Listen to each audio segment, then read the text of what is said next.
Hello, everybody. Welcome to 12 o'clock Eastern. From wherever you are calling, we are so glad that you are here. I'm going to give everybody just a minute to log in and maybe take a minute to familiarize yourself with the widgets on the screen. You should be able to move them around. We just want to make sure that you can see the slides and also see the presenters if you want to. This is, just so you know you're in the right place, this is HRAs from confusion to control. So I will let you all get logged in and we will get started.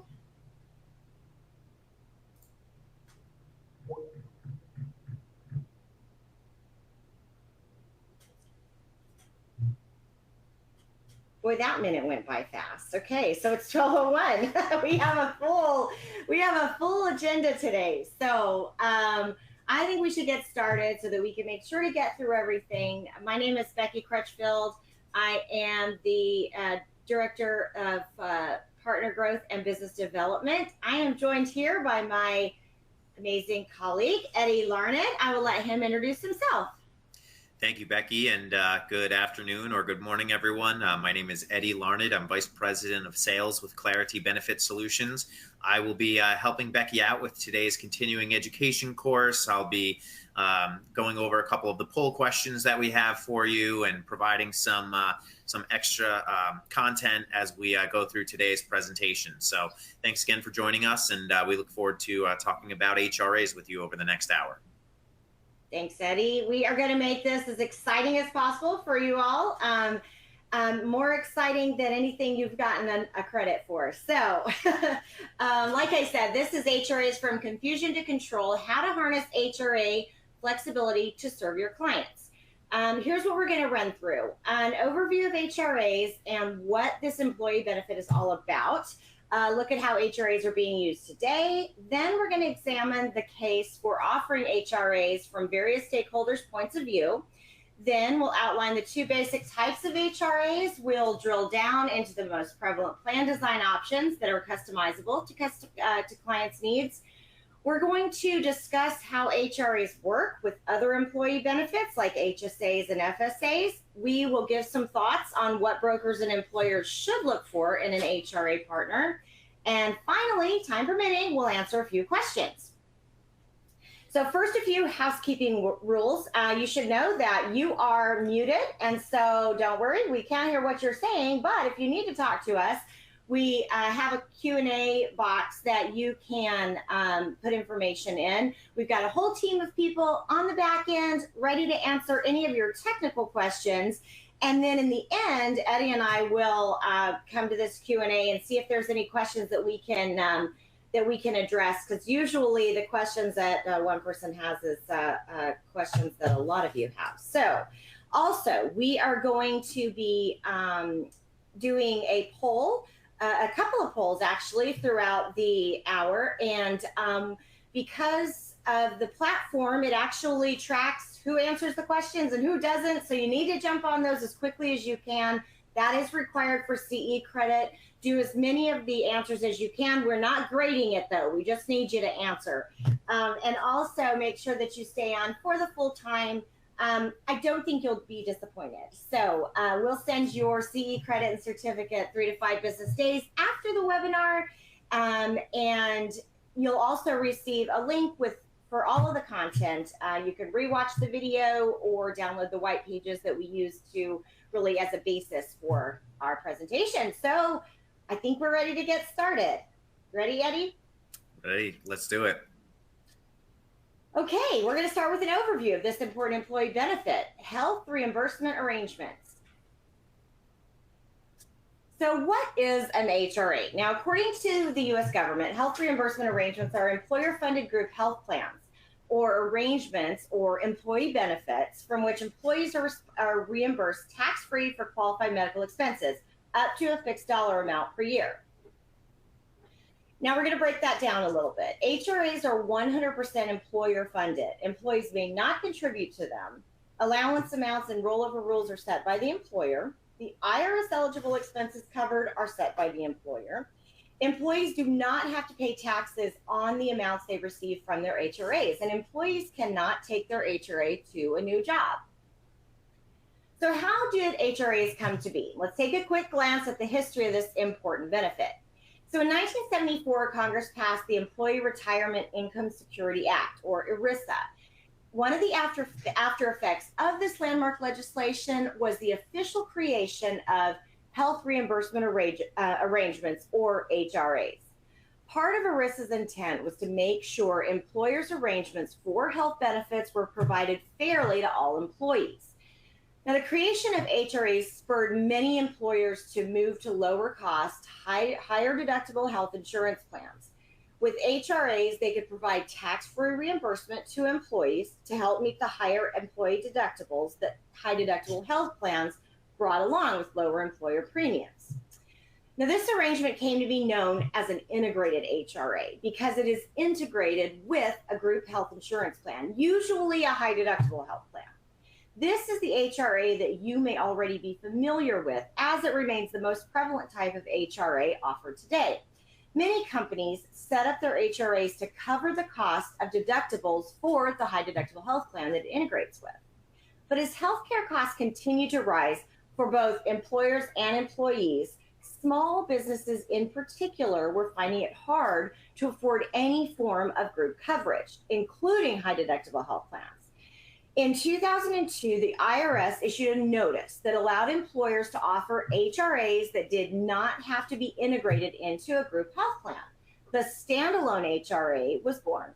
An HRA could now be the only health benefit offered by an employer.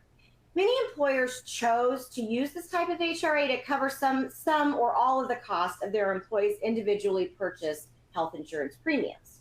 Then, hang with me here, we're getting closer. In 2010 came the Affordable Care Act, which shook up the entire healthcare industry. Now, certain ACA provisions had unintended consequences that greatly impacted HRAs. Employers were under the rules for reimbursing employees for medical expenses with or without an underlying group plan, and the growth of HRAs stalled.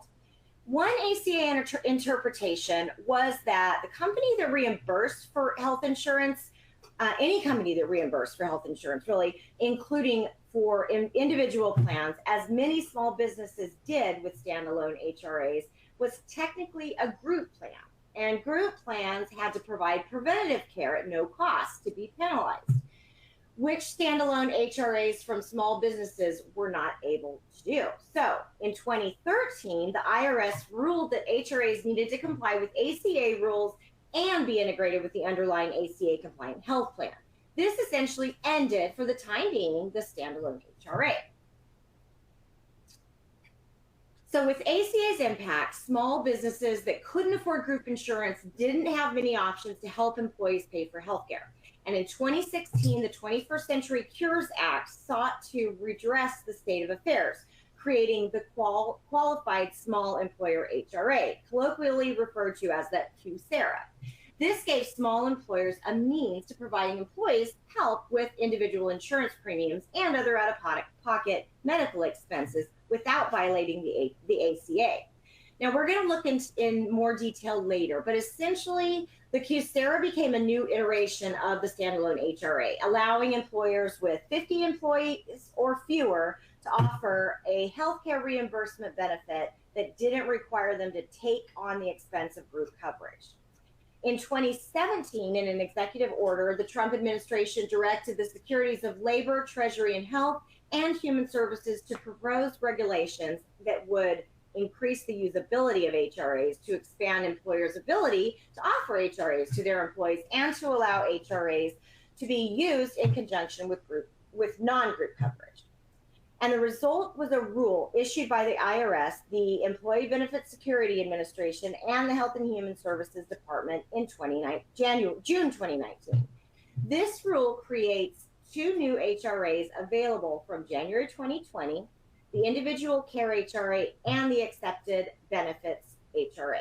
And we're going to go into these in greater detail in a moment, but in a nutshell, the ICHRA became another option for a standalone HRA, going beyond the QSEHRA, allowing employers to reimburse premiums and certain expenses employees pay under individually purchased health insurance. Employers don't need to tie it to a group health plan, and unlike the QSEHRA, it's not limited to employers with 50 or fewer employees. Now, with EBHRA, the Employee Benefit Security, with the EBHRA HRA, employers who offer group insurance can provide reimbursement for certain expected benefits, even to employees who decline their group coverage. Again, we're going to get into the details of the EBHRA in just a moment. And let's pause, please, for a poll question. Eddie, take us through these if you would. Sure. Thanks, Becky. So right now we're going to start off with our first poll questions. We'll just hit these back to back to back. These are 3 questions that we'll go through, and you can answer them as true, false, or maybe. So let's go ahead and get started. And if everyone can, go ahead and answer these questions here within the widget instead of the app, instead of the chat. That will allow the results to populate here on the screen so we can talk about them. So first question here, employees can contribute to their HRAs. You can answer that as A, true, B, false, or C, maybe. And I can also see some of these answers coming in, but we'll give folks another 20 seconds or so we can get at least 50% of our responses submitted. Again, that first question is employees can contribute to their HRAs. All right, looks like we have well over half of our responses in. Let's check out some of these results. And the answer to that is false. An HRA must be employer funded only. So about 3/4 of you caught that little tidbit from Becky. Again, HRAs are only employer funded, which is a little different from FSA and HSA, where both employees and employers can contribute. Next poll question. HRA reimbursements are tax-free for employees. True, false, or maybe? And again, please answer these here within the widget on your screen. You may have to move some things around in order to be able to view it, but that will allow us to view your results, your answers to these questions as a group. Okay, health reimbursement arrangements. The reimbursements are tax-free for employees. Let's check out some of these results. And that answer is true. So about 88% of you, at least on my screen, the vast majority of you answered that one correctly. And our last question here, and then we'll move right along. HRA reimbursements are use it or lose it for employees. I know everyone knows that term from the FSAs, but how does that correlate to HRAs?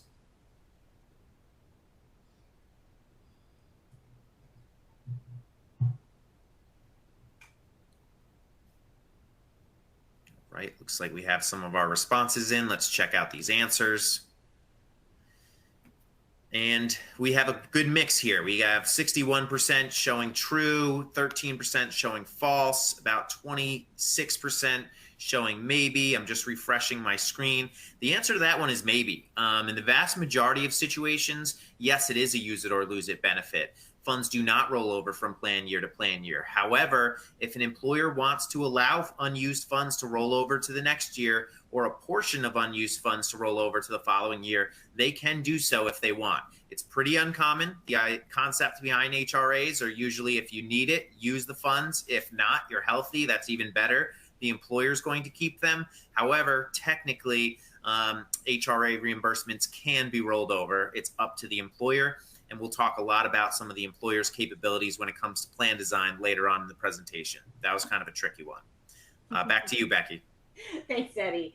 So what really makes HRAs different from other employee benefits is the extent of employer control over their healthcare costs that HR deliver, along with the great flexibility in designing HRA plans. With HRAs, employers define the amount of funds provided, what's covered, whether employees share costs, and when the HRA is activated.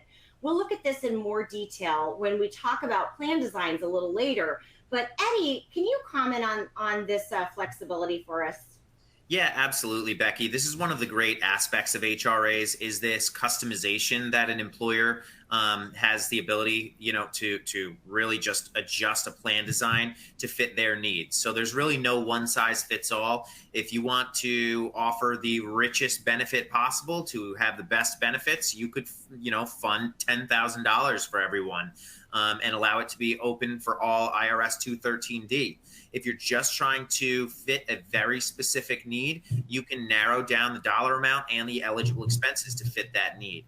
So really, when we're talking to an employer, it's important to understand what are your financial goals, what are your benefits goals, and then we can kind of tweak and adjust our HRA strategy, to fit their needs. And you can also control when the funds are available. So I was talking to a client yesterday. They're wondering, if we have a lot of turnover, they said, if we fund $2,000 at the start of the year, could someone wipe it out in January and leave? The answer to that is yes, they could. But if you're worried about turnover and your exposure in that situation, you could fund $500 a quarter or $1,000 just twice a year. So there's lots of flexibility around an HRA.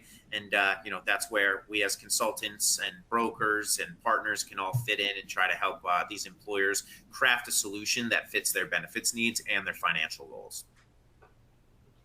How do HRAs work in practice, though? As we'll see, there are different types of HRAs with different rules, but mostly how they work boils down to these 4 steps. First, the employer makes available the predetermined monthly allowance employees may receive. Now, generally, it's put into an account for each employee and managed by a benefits administration partner. Second, the employee has a qualified expense, for example, copay or prescription drugs. Now, since HRAs are reimbursement arrangements, employees typically must pay for the services first themselves, unless, of course, their HRA plan design allows for a debit card to access their funds. Benefit administrators might typically offer multiple ways for employees to purchase qualified healthcare services, including via debit cards or online portals. Third, the employee submits proof of purchase. Benefits administrators offer various ways to accomplish this as well, including the ability to submit receipts via mobile apps. And finally, the employee is reimbursed by the employer, unless they've already swiped their debit card to pay for the expense, of course. Again, a variety of ways may be set up to accomplish this, including automatically via insurance carrier data. And that's if, of course, the HRA is tied to a group insurance carrier. So before we look at the prevalence of HRAs in the market today, Eddie, let's take another poll question. Sure. So next poll question is, what percentage of your current clients would you estimate currently offer an HRA as part of their medical plans? This one's always interesting to me, and someday we'll get a map of all 50 states and see how everyone responds. Because what I've noticed in my 11 years working with HRAs is that the popularity of HRAs varies significantly depending on what part of the country you're in. For example, in the Northeast, well over 50% of employers have HRAs offered as, one of their benefits offering. Whereas I speak to brokers in other parts of the country, Florida, Louisiana, other areas, they're like, I have 0 or 1 clients who have HRA. So always interesting to see how that varies. And later on, we'll see what the average is nationwide. But looks like most of you have gone ahead and responded to this question. Thank you again for your participation. Let's go ahead and check out some of these results. So not too much of a mix here. 71% of you said 0 to 25%. So that does actually align with the norm throughout the country, which we'll show you in a little bit. 26 to 50%, about a quarter of you answered. And then we have a little sprinkling in the other categories here at 2 and 4%. So not as popular as FSA and HSA, which I think Becky's going to talk about in just a minute. Yep, let's look at some recent statistics about how HRAs are being utilized today specifically. Now, HRAs, like Eddie said, not as prevalent in the market as other tax-advantaged benefits like flexible spending accounts and health savings accounts. According to SHRM, about 16% of employers are currently offering HRA options. So that's right on line with our poll. Compare that to 63% offering FSAs and 57% offering HSAs. However, it is important to realize that HRAs are a rapidly expanding market. In 2010, there were about 10 million HRAs, and in 2022, that's grown to 16 million HRAs. That's a 60% increase. And the more recent options of standalone HRAs like ICHRAs and QSEHRAs are growing even faster. Since 2020, ICHRAs have grown by nearly 350% and QSEHRAs by 70%. That's according to the HRA Council. So they're not yet as popular as HSAs and FSAs, where employees contribute to their own money in their accounts. But what's the case for HRAs, which are entirely funded by the employer? First, let's look at why HRAs might appeal to employers. HRAs provide maximum cost control for employers because they're a defined contribution program. Integrated HRAs allow employers to lower their health insurance premiums by virtue of switching to a high deductible health plan from a higher cost plan. HRAs can complement high deductible health plans when employers devote part of the premium savings to help employees offset the higher deductibles. And as noted, there's a great deal of flexibility in plan design with options for what's covered, what amount is provided, when reimbursements kick in, etc. And employer contributions are 100% tax deductible and not subject to federal, state, or Social Security taxes. But why are HRAs attracted to employees? This one seems kind of easy to me. Employees like HRAs because essentially they're extra money provided to them to pay for healthcare, and it's money that they don't have to pay taxes on. Employer HRA contributions are typically excluded from an employee's gross income, so they don't increase an employee's tax obligation. Typically, HRAs help employees mitigate the cost of health insurance, whether it's helping them cover the high deductibles through an employer's group plan with an integrated HRA, or paying for premiums through their individual plan with a standalone HRA. And we're going to go into that in more detail later. And HRAs can usually be used to pay for care for an employee's dependents as well as for themselves. Also, if the employer chooses, unused HRA funds can roll over from year to year. So what do HRAs have to offer brokers? As we noted, they are becoming more and more popular with employers looking to control healthcare costs. So brokers will probably need to have them in their portfolio, as most of their competitors likely will. HRAs also offer the opportunity to pitch new products like ICHRAs and EBHRAs to potential new clients. Now, before we drill down into the details of different types of HRAs, let's take another poll. All right, next poll question. What aspect of HRAs do you think will be most appealing to your clients? You can answer this as A, the ability to control costs, B, the ability to offer a useful benefit to employees, and C, ability to customize HRA to a business's preferences and needs.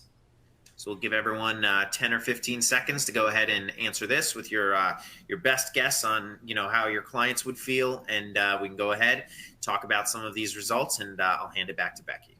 I like these questions, Eddie, because it really helps. It helps you take a look at your book of business and say, okay, what do they really, really want? Like, regardless of which plan I put in place, what is it that they want?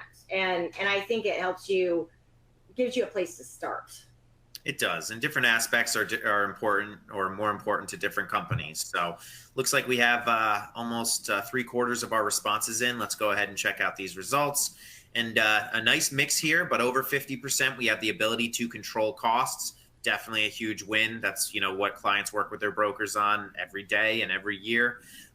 We have the ability to offer a useful benefit to employees at about 26%. And the ability to customize the HRA to a business's preferences at 22%.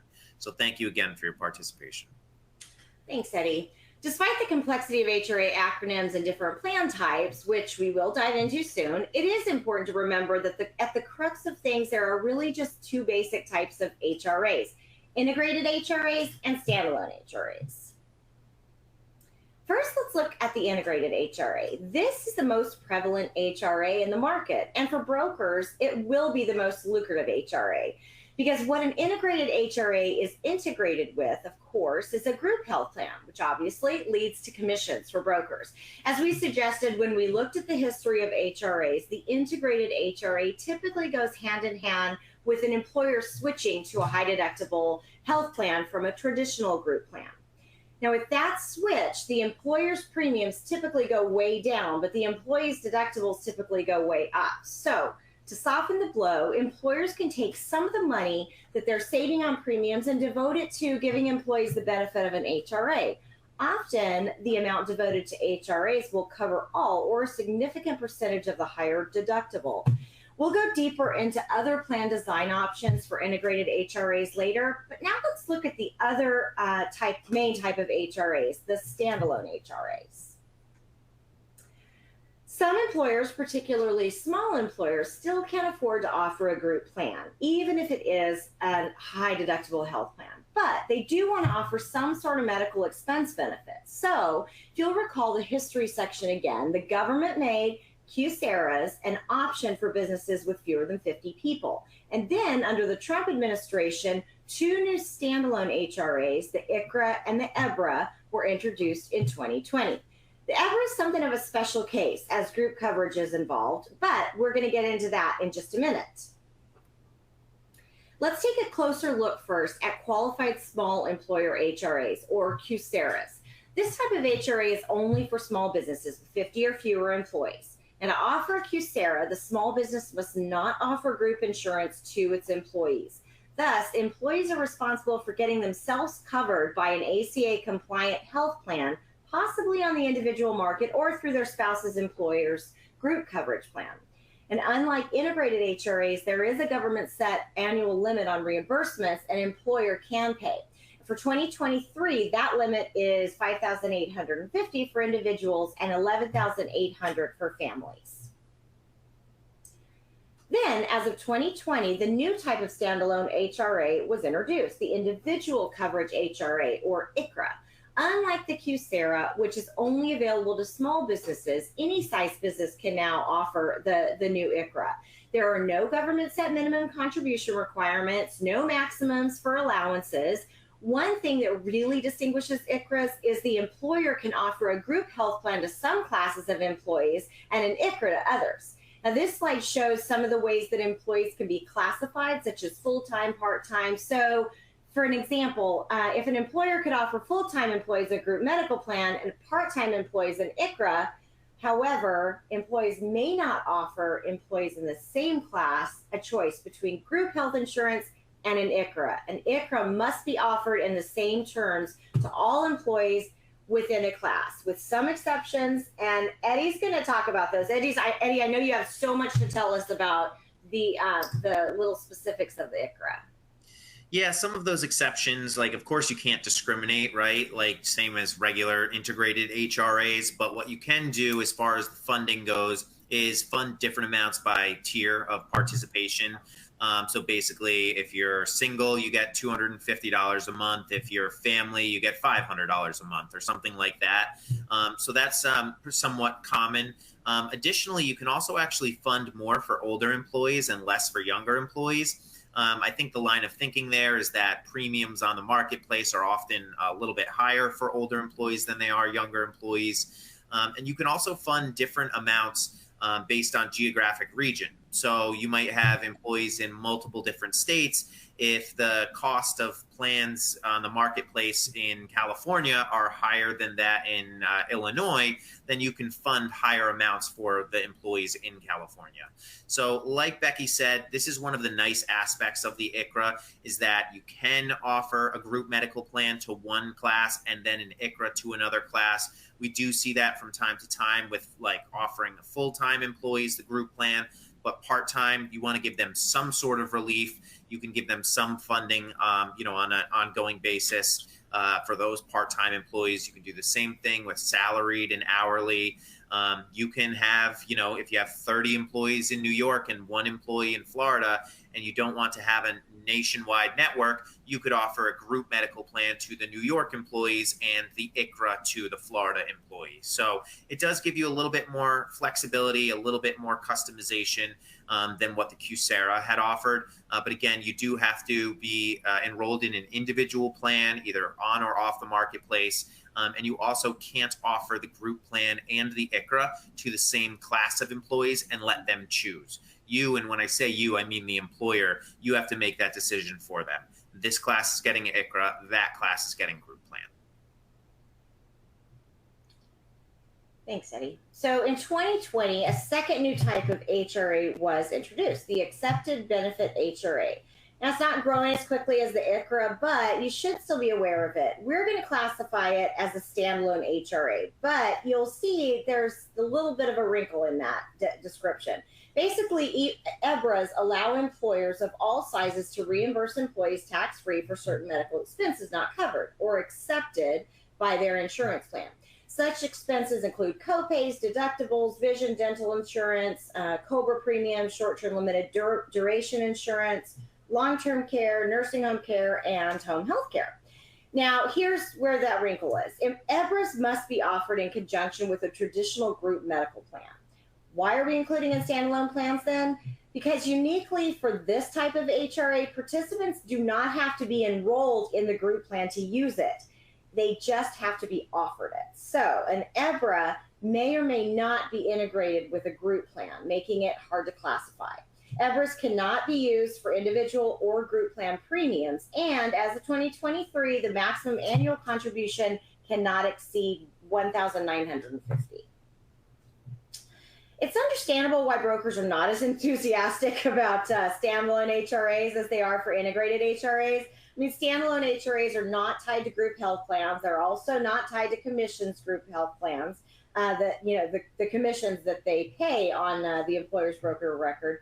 But that being said, ICHRAs and QSEHRAs are gaining in popularity. If you're competing for smaller employers who feel they just can't offer a group health plan, the option because of the cost, you really need to be aware of these options because your competitors will be. Eddie, do you have any comments about that? Yeah, I agree. Definitely not as lucrative as a group medical plan. There's no doubt about it. But it is a nice tool to have in the toolkit just for those certain situations. It could be you might be the only one presenting this type of creative solution to a small group or a startup that only has 2 and 3 employees. And as many of you have probably seen, sometimes you get lucky and the startup turns from 3 employees to 70 employees in a 5-year period. And then you're the broker of record on a nice sized group with a group medical plan, at that point. So even if you're adding $10 or $20 PEPM in commission on top of the administrator's fees, it's still nothing compared to a group medical plan. But definitely, again, can be kind of that creative solution. And, perhaps you're doing some other services or selling some other products to the organization or to the owner or the CEO. So can just be a nice extra option to have, for those small groups that you're trying to get into.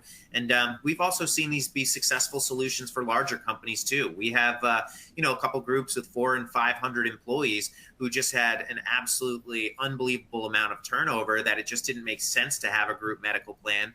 So this was the solution.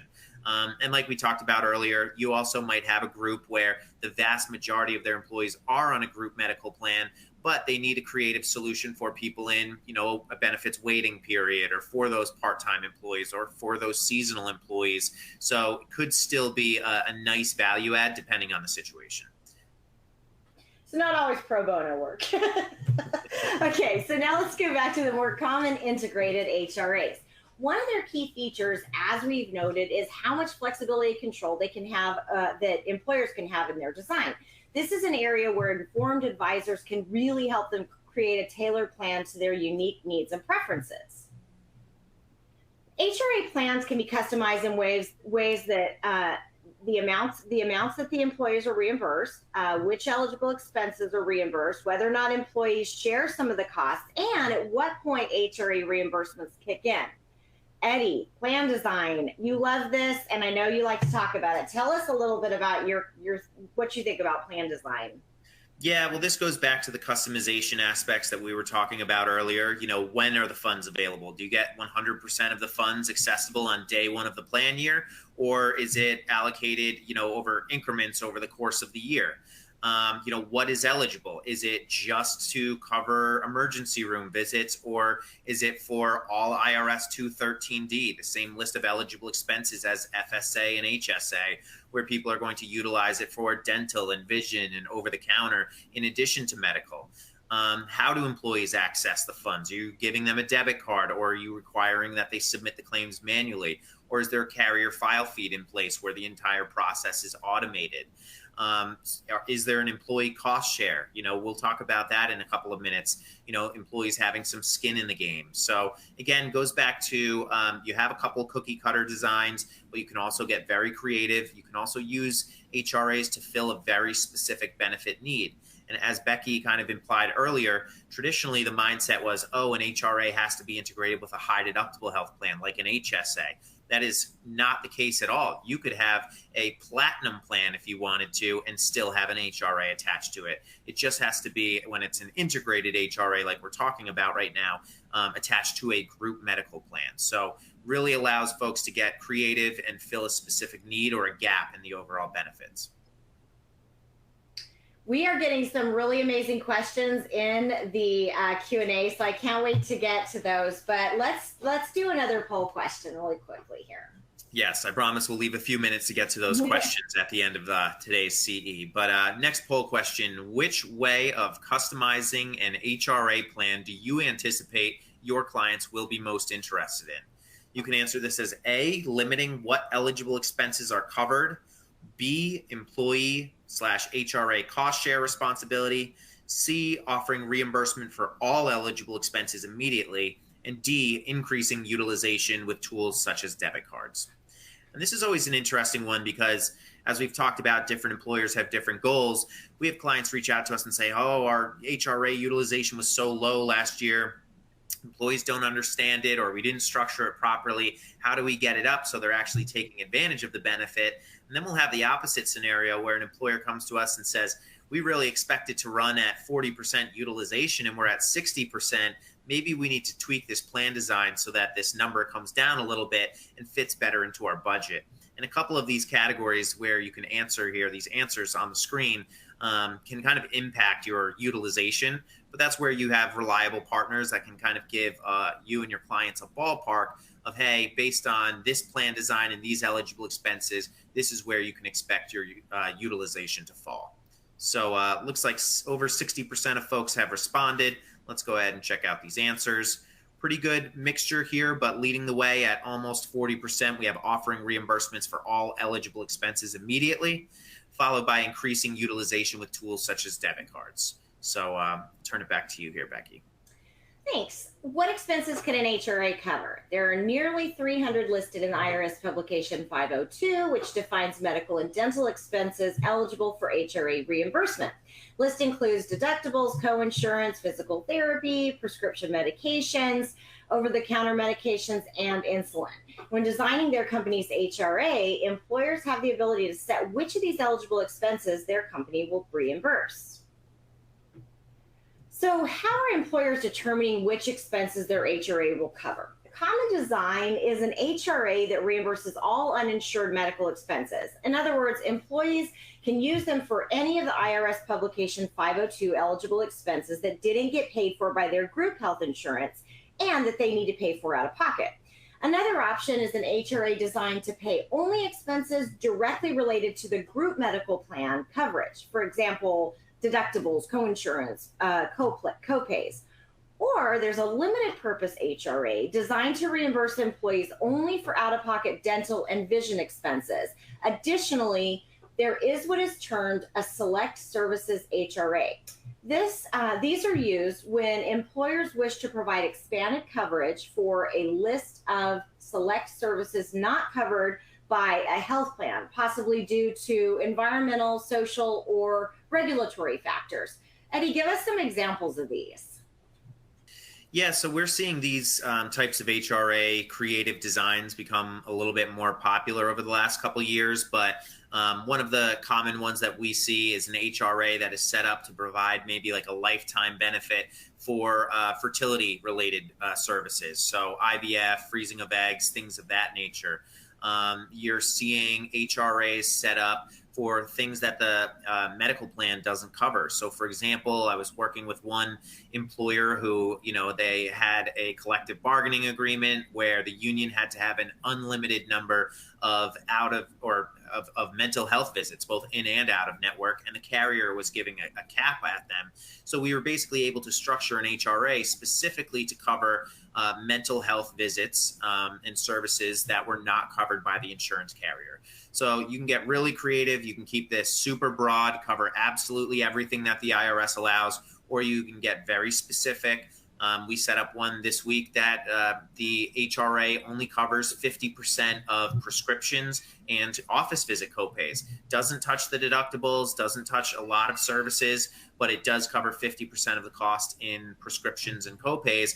Perhaps that's because they saw an increase there. We've certainly seen plans where it's already a pretty rich plan design, but maybe the in-network deductible went from $1,000 to $3,000, and it's just covering your major medical expenses like inpatient and outpatient procedures. They were basically able to craft the HRA just to cover that increase in the deductible so that the employee's exposure is the exact same as it was the prior year. So again, getting away from that notion that HRAs have to be integrated with that high deductible health plan, they can really line up with any type of health plan. Another way some employers may want to design a plan is based on the employee's sharing of some of the costs. This motivates employees to make more informed consumer choices about their healthcare expenses since they have some skin in the game. So how are employers implementing this? With the HRA deductible design, employees are required to pay out of pocket a certain amount or deductible before the benefit kicks in. With the HRA coinsurance design, the employer reimburses a portion of all eligible medical expenses. For example, the employer might pay 80% of the cost of prescription medications while the employee pays 20%. Another approach is the HRA split copay design. Let's say an employer is switched to a less rich traditional group plan, and the copays for office visits are really going to increase for the employees. To mitigate the impact of this, an employer could design a plan that reimburses employees for part of the higher copay, say $20. So it effectively becomes closer or the same as what employees are accustomed to paying. And let's take a look at how the split copay design might work. Eddie, walk us through this chart. Show us how it's all set up. Yeah, Becky, this is pretty much an example of exactly what you just described, right? So this is still a traditional copay plan, but perhaps the out-of-pocket for the copays increased from last year from $30.50 to $50.70. But the employer wants to use an HRA to keep the employees' out-of-pocket exposure the same as it was on last year's plan. You can basically use the HRA, and a lot of companies can do this on the debit card, and program the card to just pay $20 at the primary care and at the specialist, and then the employees on the hook for the remaining $30 or $50, just as they were with last year's plan. And another cool aspect to this is that if you also have an FSA, the debit card in one swipe can pay $20 out of the HRA per the plan design you can see here on the screen, and the remaining $30 or $50 automatically comes out of the FSA with one debit card swipe. So the card has a lot of capabilities this year, and it's not limited necessarily just to those office visit copays, but you can use it for prescription drugs, either doing a flat dollar amount, like $10 per swipe the HRA pays, employee pays the remainder, or any percentage split for that matter as well, which is pretty nice. Whether you're putting on one prescription or 3 prescriptions and swiping for it, the card automatically knows what percentage to pay. And same concept with the deductibles and the coinsurance here. That aspect would probably be manual claim submission instead of on the debit card. So again, this is one of your more creative plan designs, and I definitely don't necessarily recommend this for every group because we also have to keep in mind the end user experience, the employee experience. You don't want to overcomplicate things with too many different HRA buckets and different dollar amounts. So a lot of times simple is better. But for the right client, the right group, this can be a terrific solution for them. And again, this is totally outside of a high deductible health plan. The last plan design approach we'll look at centers around when the HRA is activated. The most straightforward approach is employer pay first. So in this approach, HRA reimbursement funds are available immediately and employees can access them until they run out. Then you can have an employee pay first model, which is essentially the same as the HRA deductible approach that we talked about earlier in the cost sharing models. The employee pays a specified amount before the HRA kicks in. Another variation, the donut hole model. Eddie, can you explain the donut hole model and the percentage share concept? Yeah, absolutely, Becky. So the donut hole model is kind of a hybrid of those first two that you described.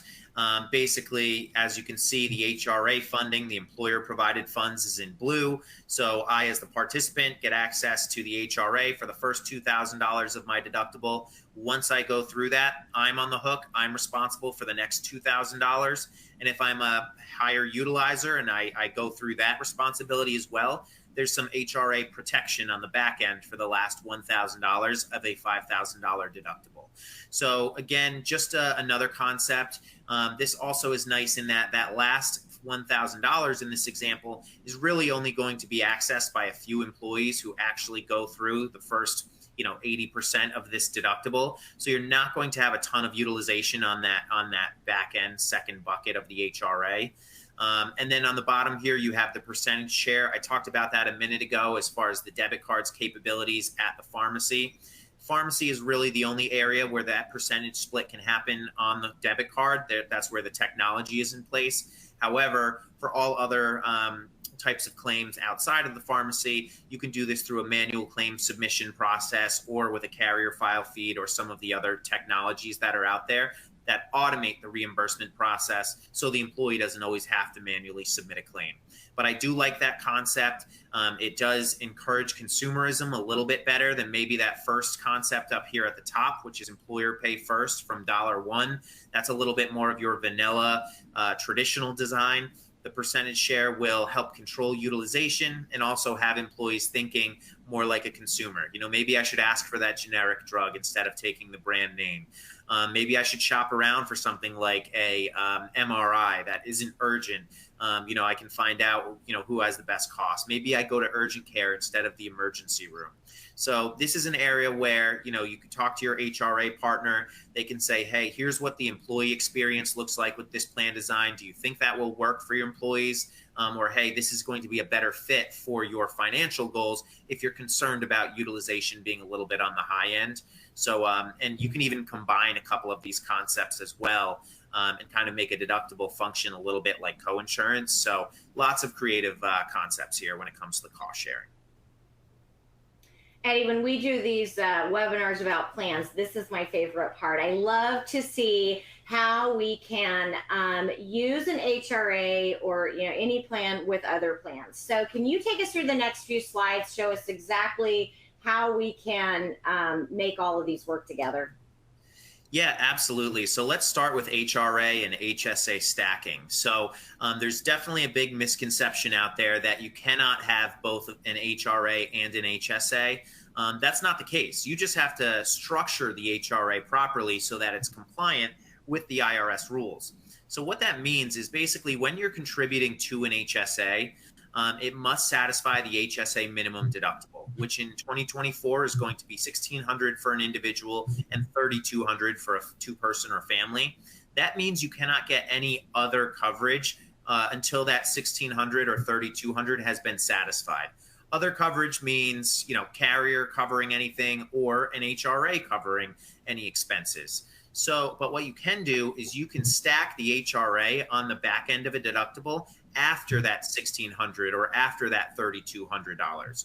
So that gives the employees the ability to take advantage of an amazing triple tax advantaged product like an HSA, contribute to the HSA, take advantage of some of those long-term investment capabilities and wealth building capabilities, but then also have the protection of an HRA. Maybe instead of having a $5,000 deductible for an individual, you have a $1,600 deductible or a $2,000 deductible. So giving some protection on the back end of that deductible by leveraging the HRA, but still maintaining the employee's eligibility to contribute to the HSA.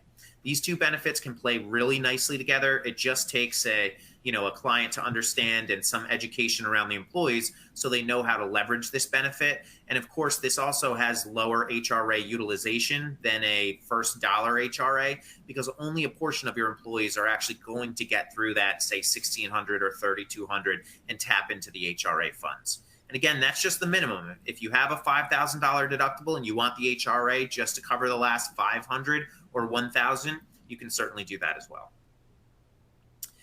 HRAs also play really nicely with FSAs. Basically, what your administrator can do is set up priorities. So you identify what the HRA eligible expenses are, and the HRA would always typically pull first for those items, and then the FSA would cover any other expenses that the HRA does not cover. So for example, if the HRA is covering, all medical expenses, you can actually program a debit card so that the HRA pays when swiped for medical, and then if you swipe for dental or vision, it bypasses the HRA and pulls from your flexible spending account. Also, for those individuals who know they're going to blow through the HRA money, maybe they have a condition, they know that they are going to hit their deductible, they can still go through their HRA money, but max out or make an election into their FSA so that they can have some additional pre-tax money available to cover those extra expenses. So again, sometimes requires a little bit of education, but these two also definitely play well together. The one big rule to understand is you can't double dip, meaning you can't seek reimbursement from both the HRA and the FSA for the same claim. But outside of that scenario, and that's very uncommon, these two work very well together. And then you have HRA and COBRA. So a lot of folks don't realize that an HRA is a COBRA eligible benefit and has to be required, has to be offered as part of COBRA continuation. So the 5 COBRA eligible benefits, of course, are medical, dental, vision, HRA, and FSA. And oftentimes we get the question, well, is the employer on the hook if the former employee spends the HRA money after they've been terminated? And the answer is yes. However, the employer can and does charge extra premium that the employee would have to pay in order to have access to the HRA while on COBRA. So for example, instead of just paying the premium for the medical plan, let's just say it's $900 a month to continue that on COBRA, they might have to spend another $200 per month in order to have access to the HRA funding. So an employer can offer those two as bundled or unbundled, meaning the employee takes the medical plan and the HRA together, or they take nothing on COBRA, or they can take just the medical plan or the medical plan plus the HRA, kind of like buying up to get access to those HRA funds, which really only someone who knows they're going to spend the money is going to do. So someone who is unhealthy or has a predictable claim coming up, or just doesn't have the risk tolerance to walk away from that HRA. But again, you're paying back into it. So a former employee is not getting 100% of the reimbursement when they're paying into it through premium. And on your screen here is basically a quick illustration of how you determine what that HRA COBRA premium is. So in year one, when you don't have any prior plan year utilization to go off of, it's very common to use 75% as the utilization number, meaning your HRA funding is $1,000 times 75% is $750. You add the 2%, of course, COBRA administrators can keep 2%, so that can be passed off to the former employee. And then you divide that number by 12 months. And so the employee would have to pay an extra $63.75 per month in addition to the medical plan premium in order to have access to that $1,000 of HRA funding. Same concept for making that calculation for year 2 and prior of having an HRA, only typically instead of using 75%, you use the percent utilization across your entire employee population from the prior year. And of course, your HRA administrator should be able to help you with this calculation. So I think we've established that HRAs can be somewhat complicated, but when employers work with a good benefits administrator partner, they can cut through some of the complexity and come up with a great plan that gives them more control over those healthcare expenses. What should employers look for in an HRA partner? Well, expertise in HRA, of course, including all the areas of compliance, and they should have the ability to help them calculate how much money can be saved in healthcare costs by leveraging different HRA plan designs. Partners who offer a range of HRA products and have the ability to customize them with creative plan designs are extremely valuable, as are partners who have up-to-date technology platforms that easily integrate with the employer's HR systems and let them easily monitor and analyze their HRA program's effectiveness. Finally, employers need a benefits partner that supplies excellent service, including tools that make it easy for employees to track and process claims and that facilitate enrollment and education. And before we wrap up, let's do one last poll question.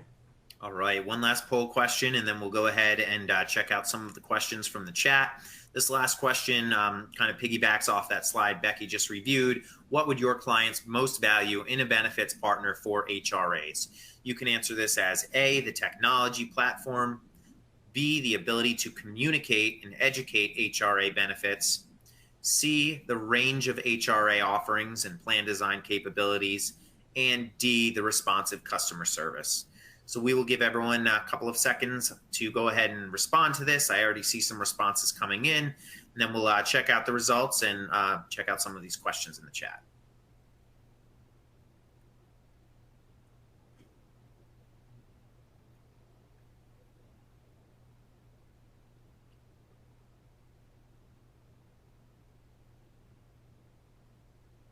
Okay, let's go ahead and check out these responses. So pretty even distribution of answers here. Wow, that's very even. 28% leading the way with range of HRA offerings and customer service, 26% on ability to communicate HRA benefits, and 17% on the technology platform. So thanks again for your participation on those questions. Let's go ahead and hit as many of these questions as we can in the next 2 minutes. And any questions that we cannot answer in these next 2 minutes, your local Clarity sales rep will be reaching out to you in the next couple of days to answer. But I do see one question here related to the HRA HSA stacking. Can an employee still max their HSA contribution even though their minimum exposure is $1,600 or $3,200? The answer is yes. That's one of the aspects that I love about that strategy, is that even if someone blows through their $1,600 in in their HSA, now they're in the HRA benefit in that concept, and they have an extra $2,000 in their HSA that they can keep. They get the tax benefit on. They can start investing it for the long run. So that's part of the reason I love that concept so much. Some insurance carriers this is a comment, I think, but I think this is a good one to know. Some insurance carriers ask if there's an HRA during the application process, and then they increase the underlying group plan rates because the HRA is covering part of the deductible. I have seen that. That used to be at least a little more prevalent than as of late, at least from our perspective, but you all as brokers would definitely know better than we would. However, I also do recall that sometimes they would only load the rates, increase the rates if it was more than 50% of the deductible. I get why they do that. An employee, I guess, is more likely to spend the money and go incur claims if it's someone else's money, meaning their employers. But that's certainly something that your HRA partner can discuss and strategize around. Let's see. Can a single employee subchapter S Corp have any kind of HRA? Yes, but that brings up a great point as far as owners' eligibility, which we didn't talk about. Owners are only eligible to be in an HRA on a non-taxable basis if the company files as a C Corp or if they are less than a 2% owner of an S Corp. Outside of that scenario, the owners really are not eligible for an HRA. We certainly have some scenarios where we've given an owner a debit card with funding on it because they want the same experience as their participants and their employees, only they're supposed to report that as taxable income on their tax return. So there's zero financial benefit to doing so. But again, some owners or shareholders still do want that that same experience. So again, owners can only participate in an HRA on a non-taxable basis if the company files as a C Corp or if they are less than a 2% owner of an S Corp. Can employers offer an HRA with a high deductible health? Yep, we went over that. So with that said, we're right here at 1 o'clock Eastern time. We will follow up with you if we missed any of the questions here for you, but thank you again so much for your time today. Becky, thank you as always. Thanks, Eddie. Everybody, don't forget to fill out your survey. Let us know how we did. And we look forward to seeing you again next time.